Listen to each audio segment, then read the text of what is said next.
Hey guys, welcome to innovative study. आज हम इस लेक्चर में अध्ययन करेंगे जो हमारी साइंस की 100 क्वेश्चनों की सीरीज चल रही है उसका तीसरा पार्ट।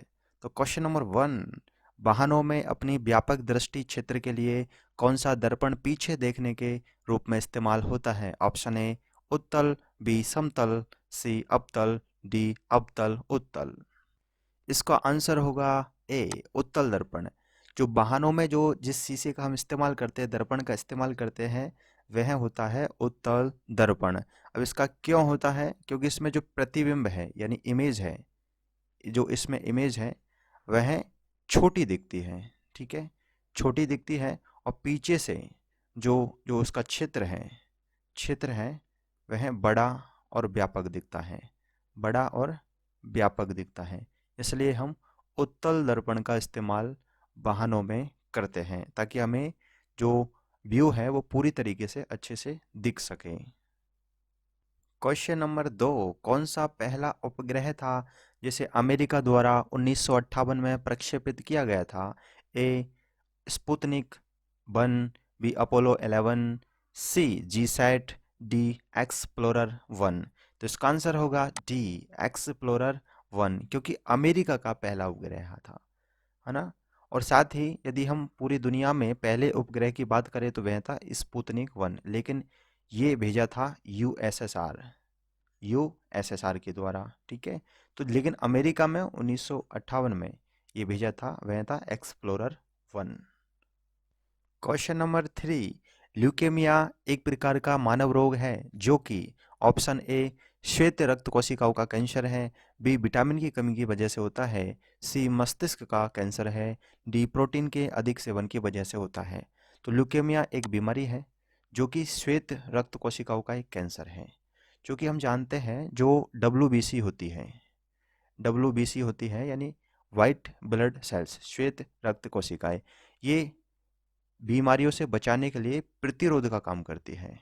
ठीक है, प्रतिरोध का काम करती है, और जब इनमें ही कैंसर हो जाता है तो यहाँ पर कैंसर संक्रमण रोधी रक्त कोशिकाओं के निर्माण में रुकावट पैदा हो जाती है, इसलिए ये रोग काफी घातक होता है। इसका आंसर होगा ए। क्वेश्चन नंबर 4, भारत में पहली बार जीएसएलवी का इस्तेमाल कब किया गया था? Option A 1980, B 1987, C 1994, D 2001।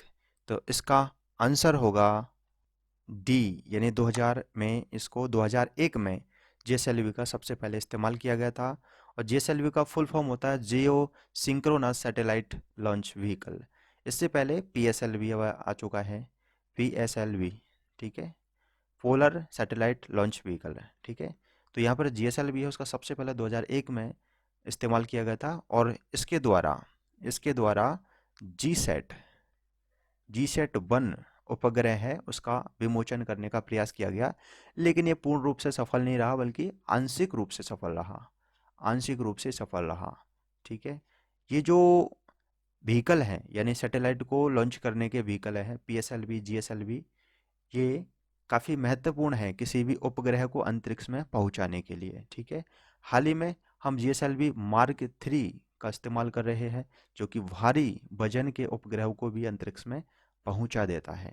ठीक है, क्वेश्चन नंबर 5, सही मिलान करें। एक तरफ आविष्कारक दे रखे हैं, दूसरी तरफ वैज्ञानिक दे रखे हैं। ठीक है, तो इसमें डायनामाइट, डायनामो, इलेक्ट्रॉन, प्रोटॉन, और साथ ही उसके वैज्ञानिक की किस वैज्ञानिक ने इनके आविष्कार किए थे? James Thompson, Michael Faraday, Alfred Nobel और रदरफोर्ड। तो इसमें जो डायनामाइट है, इसका जो आविष्कारक थे यानी इसकी जो वैज्ञानिक थे वह थे अल्फ्रेड नोबेल, और डायनामो के थे माइकल फेराडे। ठीक है, इलेक्ट्रॉन का आविष्कार किया था, खोज किया था जे थॉमसन ने, और प्रोटॉन की थी रदरफोर्ड ने। तो यहाँ पर इस तरीके से इसका मिलान होगा। तो इस प्रकार से इस प्रश्न का मिलान सही है, ऑप्शन सी। क्वेश्चन नंबर 6, भारतीय अंतरिक्ष कार्यक्रम का मुख्य उद्देश्य क्या था? ऑप्शन ए उपग्रह के माध्यम से जनसंचार और शिक्षा, बी रिमोट सेंसिंग के माध्यम से प्राकृतिक संसाधनों का सर्वेक्षण करना और प्रबंधन करना, प्रौद्योगिकी पर्यावरण जांच और मौसम संबंधी भविष्यवाणी करना, सी स्वदेशी उपग्रह उपग्रह प्रक्षेपण वाहन का विकास करना, और डी होगा उपर्युक्त सभी। तो यहाँ पर भारतीय अंतरिक्ष कार्यक्रम के ये सारे उद्देश्य हैं, क्योंकि जो अंतरिक्ष कार्यक्रम है उसके माध्यम से हम उपग्रह अंतरिक्ष में पहुंचाते हैं, और उन उपग्रहों के माध्यम से जनसंचार माने कम्युनिकेशन, एजुकेशन, क्योंकि इसके जो उपग्रह होते हैं अंतरिक्ष में उन्हीं के माध्यम से हमें संचार की सुविधा प्राप्त होती है। और रिमोट सेंसिंग उपग्रह भी हम पहुंचाते हैं, जिसके माध्यम से हम प्राकृतिक संसाधनों का सर्वेक्षण कर पाते हैं कि किस जगह पर कौन सी धातु, कौन से खनिज तत्व मौजूद है, उनका मैनेजमेंट कर पाते हैं। साथ ही जो प्रौद्योगिकी है, टेक्नोलॉजी है, पर्यावरण की जांच है, मौसम संबंधी भविष्यवाणी कि किस समय पर मानसून आएगा, कब फसलों का रोपण करना चाहिए, ये सारी जानकारियां हैं इन्हीं उपग्रहों के माध्यम से प्राप्त होती हैं। स्वदेशी उपग्रह उपग्रह प्रक्षेपण वाहन का विकास करना, और भारतीय अंतरिक्ष कार्यक्रम के माध्यम से हम जीएसएलवी, पीएसएलवी जैसे स्वदेशी उपग्रह प्रक्षेपण वाहनों का निर्माण किया है, साथ ही स्वदेशी उपग्रह बनाए हैं। ठीक है, तो ये सारे जो काम है वे भारतीय अंतरिक्ष कार्यक्रम के काम काम है।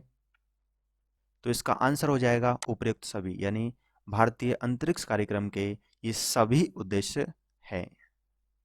क्वेश्चन नंबर 7, निम्न में से कौन सा एक हिस्सा मानव त्वचा का बाहरी हिस्सा होता है? Option A epidermis, B dermis, C hypodermis, D nerve fibre. तो इसका आंसर होगा ए एपिडर्मिस। हमारी जो स्किन होती है, तो स्किन का जो बाहरी हिस्सा है उसे बोलते हैं एपिडर्मिस। इस एपिडर्मिस का काफ़ी महत्वपूर्ण काम होता है, क्योंकि भारी जो इन्फेक्शन है उसे रोकना इसका महत्वपूर्ण काम है, और भारी इन्फेक्शन को अंदर प्रवेश नहीं करने देता। इसलिए हमारी त्वचा का जो भारी हिस्सा है वो काफ़ी महत्वपूर्ण है। क्वेश्चन नंबर 8, हमारे फेफड़ों में कितनी कोशिकाएं होती है? यानी हमारी जो लंग्स होते हैं उनमें कितनी कोशिकाएं होती है? Option A 100 million, B 200 million, C 300 million, D 400 million. तो यहाँ पर आंसर होगा सी, लगभग 300 मिलियन के आसपास से भी थोड़ा सा अधिक हमारे जो लंग्स हैं उसमें सेल्स होती है। ठीक है, और इन सेल्स के माध्यम से ही हम जो श्वास है वह लेते हैं। क्वेश्चन नंबर 9, नीले लिटमस पेपर को लाल रंग में क्या बदल देता है? ऑप्शन ए अम्ल, बी क्षार, सी उदासीन, डी इनमें से कोई नहीं। तो नीले लिटमस पेपर को लाल में जो बदलता है वह होता है अम्ल यानी एसिड, और लाल को यानी रेड को नीले में जो बदलता है वह होता है क्षार यानी बेस। तो इस प्रकार से ये दोनों ही याद रखने हैं। नीले को लाल में बदल रहा है अम्ल, और लाल को नीले में बदल रहा है क्षार। क्वेश्चन नंबर 10, हेल यानी HAL द्वारा डिजाइन किया गया भारत का पहला स्वदेशी विमान कौन सा था? Option A HF-25 MKI, B HT-2, C HT-3 MKI, D HF-28। तो इसका आंसर होगा वी HT-2। तो ये हिल के द्वारा हिंदुस्तान एरोनॉटिक्स लिमिटेड द्वारा डिजाइन किया गया पहला स्वदेशी विमान था HT-2। Question number 11, cellular phone में अनुप्रयोग होने वाली विद्युत चुम्बकीय तरंगे कौन सी है? Option A microwave, B radio तरंगे, सी अवरक्त तरंगे, डी गामा तरंगे। तो यहाँ पर जो सेलुलर फोन में इस्तेमाल होती है वह विद्युत चुम्बकीय तरंगे हैं रेडियो तरंगे। ठीक है, और माइक्रोवेव विद्युत चुम्बकीय तरंगे हैं वह इस्तेमाल होती है रडार प्रणाली में। ठीक है, रडार प्रणाली में ये इस्तेमाल होती है। साथ ही यदि हम अवरक्त किरणों की बात करें, तो जैसे जो रिमोट होता है, रिमोट का स्विच होता है, तो उसमें इस्तेमाल जो होती है वह होती है अवरक्त किरणें। और गामा किरणें हैं वह कैंसर कोशिकाओं को समाप्त करने के लिए इस्तेमाल की जाती है। तो यहाँ पर सेलुलर फोन के लिए आंसर होगा वी रेडियो तरंगे। क्वेश्चन नंबर 12, निम्नलिखित में से कौन सा जानवरों में मौजूद नहीं होता जबकि पौधों में होता है? तो यहाँ पर ऑप्शन ए है सेलुलोज, बी प्रोटीन, सी वसा, डी स्टार्च। तो जो पौधों में होता है और जानवरों में नहीं होता है वह है सेलुलोज। ऑप्शन ए इसका सही होगा। हम जानते हैं कि जो स्टार्च और वसा है ये पादप और जंतु दोनों में होती है, और ऊर्जा का स्रोत होती है, एनर्जी इनसे मिलती है। प्रोटीन है प्रोटीन है वह शरीर की संरचनात्मक इकाई है, यानी शरीर के जो निर्माण है उसमें काफ़ी योगदान प्रोटीन का होता है। लेकिन सेलुलोज है वो केवल पौधों में पाया जाता है, ना कि जानवरों में। क्वेश्चन नंबर 13, भारत में इसरो का रॉकेट प्रक्षेपण पैड कहाँ स्थित है? ए श्रीहरिकोटा, बी हैदराबाद, सी बेंगलोर, डी मैसूर। तो यहाँ पर आंसर होगा श्रीहरिकोटा। तो श्रीहरिकोटा जो कि आंध्र प्रदेश में है, जो कि आंध्र प्रदेश में है, यहाँ पर श्रीहरिकोटा है। और यहाँ पर इसरो का, इंडियन स्पेस रिसर्च ऑर्गेनाइजेशन का जो रॉकेट प्रक्षेपण पैड है वो स्थित है।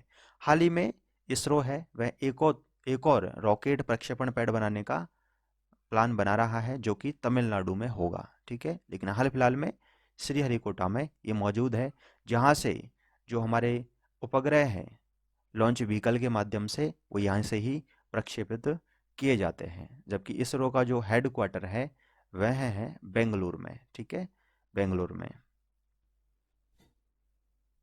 क्वेश्चन नंबर 14, किसका प्राथमिक कार्य मूत्र के उत्पादन द्वारा रक्त स्रावी से अपशिष्ट का उन्मूलन करना है?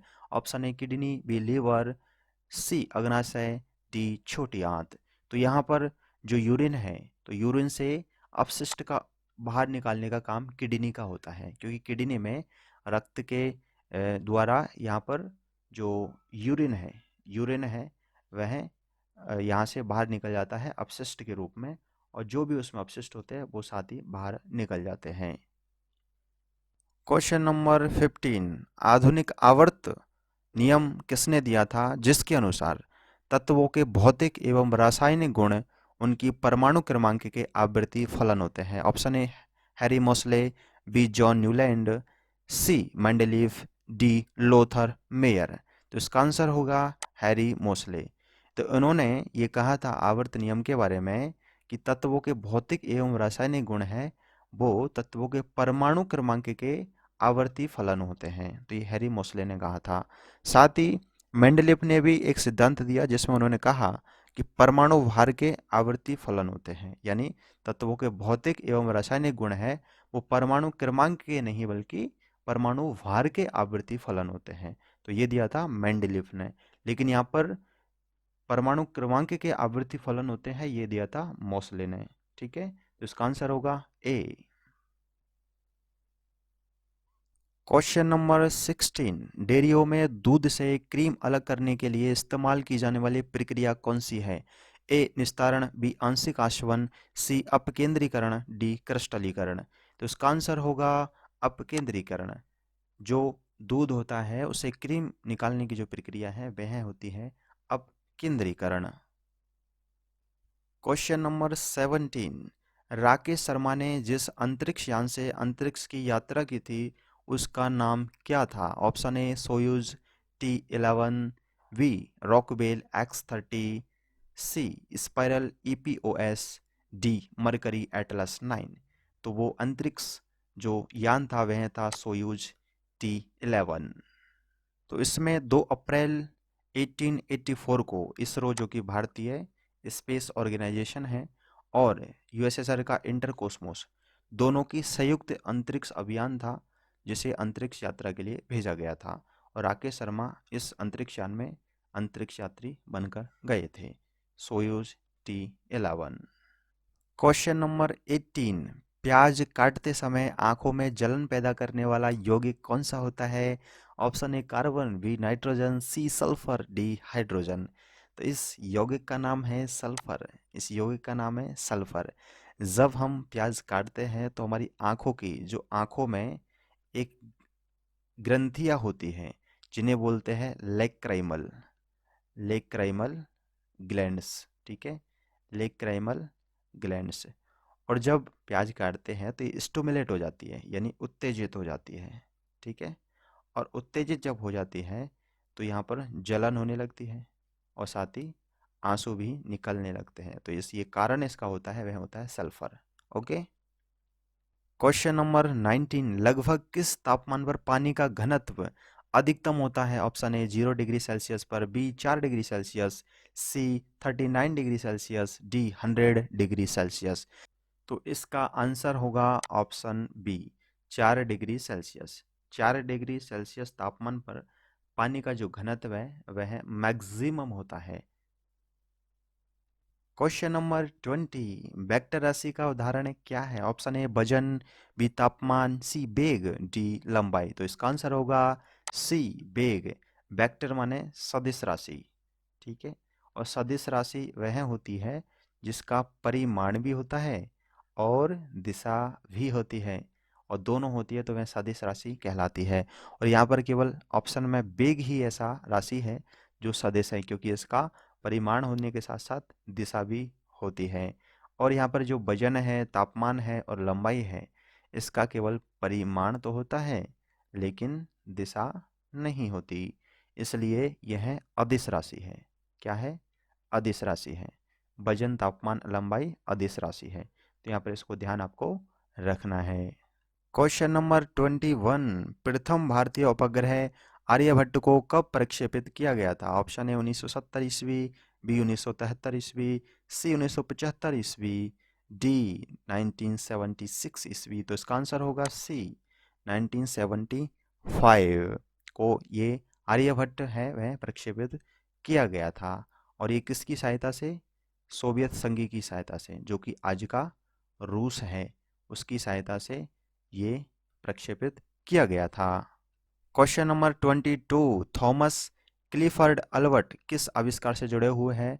Option A x ray machine, B clinical thermometer, C stethoscope, D microscope.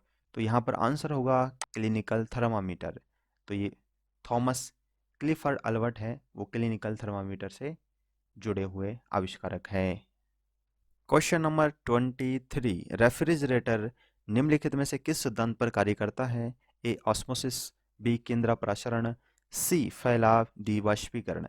तो रेफ्रिजरेटर है वह वाष्पीकरण के सिद्धांत पर कार्य करता है। क्वेश्चन नंबर 24, निम्नलिखित में से शरीर विज्ञान एवं चिकित्सा की वह कौन सी शाखा है जो पुरुषों के विशिष्ट रोगों एवं स्थितियों से संबंधित है? ऑप्शन ए एंड्रोलॉजी, बी एस्ट्राकोलॉजी, सी बायोइकोलॉजी, डी डेस्मोलॉजी। तो इसका आंसर होगा एंड्रोलॉजी। पुरुषों के विशिष्ट रोग और स्थितियों का अध्ययन है वह एंड्रोलॉजी में किया जाता है। क्वेश्चन नंबर 25, निम्नलिखित कारणों में से किसके कारण बादल आकाश में तैरते हैं? ऑप्शन ए निम्न तापमान, बी निम्न गति, सी निम्न दाब, डी निम्न घनत्व। तो जो बादल है आकाश में तैरते हैं उसका कारण होता है निम्न दाब, यानी लो प्रेशर। ठीक है, इस प्रकार से इस लेक्चर के 25 क्वेश्चन समाप्त हुए। इससे पहले 2 लेक्चर साइंस के आ चुके हैं जिसमें 25 क्वेश्चन पूरे हो गए थे। इस प्रकार से दोनों को मिला के टोटल क्वेश्चन हो गए 50। तो यहाँ से 50 क्वेश्चनों का हमारा महत्वपूर्ण पैकेज एक तरीके से पूर्ण हुआ, और आने वाले जो लेक्चर है उसमें 50 क्वेश्चन का एक पैकेज और आने वाला है। इस प्रकार से ये 100 प्रश्नों का पूरा पैकेज है साइंस का, वो समाप्त हो जाएगा। ठीक है, और आप लगातार इस चैनल के साथ बने रहिए। यदि आपको ये वीडियो पसंद आया है तो आप इसे लाइक करें, शेयर करें और चैनल को सब्सक्राइब करें। Thank you.